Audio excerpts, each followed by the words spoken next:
ojiz banda ekanmiz-da. Biz ko'zlarimiz bilan ko'rsak ishonar ekanmiz. Robbim esa ishonsak ko'rsatar ekan. Qani endi buni oldinroq anglaganimda edi deyman hozir. Afsuski qancha umrim vahima, ikkilanish, xavotir bilan o'tgan desam ham bo'ladi. Endi nima bo'ladi, qanday bo'ladi, bo'lmasa-chi, unda nima bo'ladi degan xavotirlar. Oho, bu kabi o'y-xayollar bilan shuncha yillarimni havada qilibman deyman.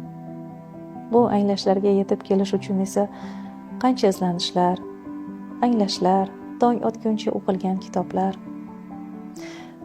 Agar kimdir hozir shunday holatda bo'lsa, maslahatim, ishoning.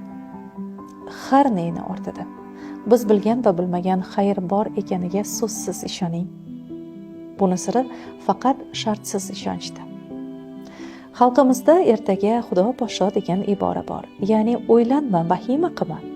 Shunday ekan, sababini qiling va natijasini esa albatta Robbim o'zi eng xayrli qilib beradi. Ishoning.